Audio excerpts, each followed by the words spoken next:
بڑھ کے استقبال کر لیتی۔ تو بھائی جب آپ پر اللہ کی حکمت کے تقاضے پورے ہونے لگیں اور زندگی میں کبھی کوئی ایسا وقت آئے کہ آپ محسوس کریں کہ تنہا رہ گئے ہیں اور کئی اپنے بھی مخالفین کی جماعت میں نظر آنے لگے ہیں، تو اس وقت پھر دل، روح، زبان اور ذہن کو یکجا کر کے سمجھ لینا کہ جب ساری دنیا ساتھ چھوڑ جاتی ہے تو رب کی رحمتیں اس وقت بھی ساتھ رہتی ہیں اور اللہ کی مدد اس وقت بھی بندے پہ کرم نوازی کرتی ہے۔ ایک اور حدیث سنیں، لطف کی بات یہ ہے، یہ بھی بخاری میں ہے، یہ بھی واقعہ بخاری میں ہے۔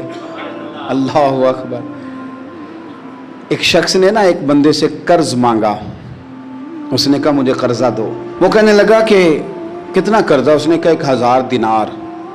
دینار سونے کا ہوتا تھا، درہم چاندی کا ہوتا تھا۔ 1000 دینار چاہیے۔ اس نے کہا کوئی گواہ ہے تیرے پاس؟ غریب کا گواہ بھی کوئی نہیں بنتا، کبھی الجھ جائے نا کوئی بندہ تو کئی اپنے بھی کہہ دیتے ہیں کہ ہم اس کے قول فعل کے ذمہ دار نہیں ہیں۔ ایک غریب آدمی کو قرض کی ضرورت پڑ گئی، 1000 دینار چاہیے۔ میں کہہ چکا ہوں کہ درہم چاندی کا ہوتا تھا، دینار سونے کا، اب 1000 دینار لینا ہے۔ تو جس بندے سے اس نے کہا، اگرچہ وہ نیک بندہ تھا، اس نے کہا یار 1000 دینار دے دو۔ تو کہنے لگا کوئی گواہ ہے تیرے پاس؟ وہ کہنے لگا غریبوں کا گواہ کون ہوتا ہے؟ ہاں ایک گواہ ہے۔ کہا کون؟ کہا میرا رب، وہ تیرے اور میرے بیچ گواہ ہے۔ اس نے کہا کوئی کفیل، اگر تو پیسے نہ دے سکے تو وہ بعد میں دے دے، یا تجھے کچھ ہو جائے تو وہ دے دے۔ اس نے کہا کفیل بھی میرا اللہ ہی ہے، میرے پاس اگر ہے تو رب کریم کا نام ہے، اگر اعتماد کر سکتا ہے تو کر لے۔ بندہ نیک تھا، اس نے کہا رب کے نام پہ، رب کی کفالت پہ، اللہ کو گواہ بنا کے میں تیار ہوں تجھے 1000 دینے کو۔ اس نے 1000 دینار دے دیا، وقت واپسی کا طے ہو گیا۔ وہ چلا گیا پیسے لے کے، اس نے پوری محنت کی کہ میں نے وقت پہ پیسے لوٹانے، پوری محنت بھی کر لی، اللہ نے مدد بھی کر دی، پیسے بھی اس تاریخ کو اسے مل گئے۔ بعض لوگوں کا تو لوٹانے کا دل ہی نہیں نہ ہوتا۔ فرمایا حدیث پاک میں کہ تو لوٹانے کا ارادہ کر، رب تیری مدد بھی فرمائے گا۔ لیکن یہاں بہت سارے لوگ کہتے ہیں خیر ہے، ارادہ ہی نہیں، تو پھر جس طرح کا بندے کا گمان ہو رب بھی اسی طرح کا معاملہ فرماتا ہے۔ اس نے پیسے جمع بھی کر لیے اور واپس دینے کو تیار بھی ہو گیا، لیکن رستہ بحری جہاز کا تھا، کشتی کا تھا، دریا کے رستے واپس آنا تھا۔ اب وہ جب آ گیا دریا کے کنارے تو بڑی کوشش کی، پر وہاں اسے کوئی کشتی نہیں ملی۔ وقت پہ پیسے لوٹانے ہیں، سفر کرنا ہے، اب سواری میسر نہیں ہے۔ سوچ سوچ کے پریشان تھا کہ میں نے تو اللہ کے نام پہ لیے۔ اچانک دل میں ایک تجویز آئی، اس نے ایک لکڑی لی، لکڑی کو اندر سے کھولا، 1000 دینار اس میں بھرا، بخاری پڑھ رہا ہوں، اور ساتھ ایک خط بھی لکھا کہ یار میں پیسے پہنچانا چاہتا تھا پر مجھے کوئی چیز نہیں ملی دریا کے اس پار آنے، اللہ کے نام پر تیری طرف روانہ کر رہا ہوں۔ اور یہ کہہ کہ وہ لکڑی دریا میں رکھ دی، وہ لکڑی ڈوب گئی ہے، واپس آ گیا۔ وہ جس نے پیسے لینے تھے وہ عین مقررہ وقت پر دریا کنارے آیا۔ صبح سے سر شام تک اس نے انتظار کیا، دل ڈھلنے لگا تو دل میں خیال آ گیا کہ یار نہیں، اس نے دینے ہی نہیں، جھوٹا وعدہ کر گیا، پہنچا ہی نہیں وقت پہ۔ اب جب واپس لوٹنے لگا تو اچانک دریا میں ایک لکڑی تیرتی ہوئی دکھائی دی، کہنے لگا لے جاتا ہوں، شام کو روٹیاں پکانے کے کام آئے گی، ایندھن بنا کے جلا لوں گا، ہنڈیا پک جائے گی۔ لکڑی اٹھا کے جلانے کے لیے گھر لایا، گمان تھا کہ وہ نہیں آیا وعدہ کر کے، اللہ کو کفیل اور وکیل بنا کے اور گواہ بنا کے پھر بھی نہیں آیا۔ لکڑی لے کے گھر گیا، بخاری ہے، اور جب اس کو چیرا نہ کہ میں اس کی آگ جلاؤں گا، کھولا تو اندر سے 1000 دینار بھی نکل آیا، خط بھی نکل آیا۔ اب ذرا سمجھنا، اس کے دل میں بات کس نے ڈالی کہ تو لکڑی میں پیسے ڈال دے؟ اللہ نے۔ اس بندے کو مقررہ وقت پہ کنارے بھیجا کس نے؟ لکڑی صرف اسی کے ہاتھ آئی تو یہ بندوبست کیا کس نے؟ اللہ نے۔ گھر جا کے چیری تو پیسے بحفاظت اس تک پہنچائے کس نے؟ تو پھر ہمیں بھی توجہ اللہ کی جانب ہی کرنی چاہیے، ہمارے پہ دل کی توجہ رب کی طرف ہی ہونی چاہیے نا، ہمیں ادھر ادھر جانے کی، دیکھنے کی، بندوں پر غور کرنے کی ضرورت کیا ہے؟ وہ پیسے پہنچ گئے، یہ وہاں اپنی جگہ پہ پریشان تھا، اس نے 1000 دینار اور جمع کیا۔ پھر دوبارہ ایک دن دریا کنارے آیا، کشتی مل گئی، بیٹھ کے اپنے اس بھائی کے پاس آیا، کہنے لگا دیکھنا مجھ پر بدگمان نہ ہونا، پیسے اس تاریخ کو بھی جمع کر لیے تھے، دریا پہ آیا تھا پر کشتی نہیں ملی تھی، پھر میں نے نا لکڑی میں ڈال کے خط ڈال کے تیری طرف بھیج بھی دیے تھے، لیکن آج میں پھر لے کے آ گیا ہوں۔ وہ کہنے لگا خوش ہو جا، جس رب کو تو نے میرا اور اپنا گواہ بنایا تھا اس رب نے میرے تک پہنچا بھی دیے ہیں۔ جب لوگ اللہ کو گواہ بناتے ہیں، رب کی جانب اپنی توجہ کرتے ہیں، اپنی چاہتوں، خواہشات اور اپنی ساری چٹھیاں اپنے رب کریم کی رحمت کی طرف روانہ کرتے ہیں، پھر اللہ اپنے بندوں کو مایوس نہیں کرتا، اللہ اپنے بندوں کو نواز دیتا ہے، اللہ تبارک و تعالیٰ اپنے بندوں پہ کرم نوازی کرتا ہے۔ او سنگیو، ساری امیدیں سیٹھوں، نوابوں، دنیا داروں سے کیوں وابستہ کرتے ہو؟ ساری توجہات کا مرکز کیوں ان لوگوں کو بناتے ہو جو تمہیں دنیا میں مضبوط نظر آتے ہیں؟ اپنی توجہات کا مرکز اپنے خدا کو بنائیے، اپنے مالک کی جانب اپنی ساری خواہشات کا رخ پھیر دیجئے، اپنی توجہات اپنے رب کی جانب کر لیجئے۔ وہ اپنے بندوں پہ بڑی کرم نوازی فرماتا ہے، وہ عزتوں کا بھی محافظ ہے، وہ پریشانیوں میں کرم نوازیاں فرمانے والا ہے، وہ ساتھ دینے والا ہے، وہ اس کی رحمت قریب آ کے بندے کو سہارا دیتی ہے، وہ اپنے فضل سے اپنے بندوں کی ہر مشکل میں دستگیری فرماتا ہے۔ اسیاں سے کبھی ہم نے کنارہ نہ کیا، اور تو نے بھی تو دل آزردہ ہمارا نہ کیا، ہم نے تو جہنم کی بہت کی تدبیر، پر مولا تیری رحمت نے گوارا نہ کیا۔ عدل کریں تے تھر تھر کمبن، اچیاں شانہ والے، تجھے تو فضل کریں تے بخشے جامن، میرے جے منہ کالے، آخر دعوایا ان الحمدللہ رب العالمین۔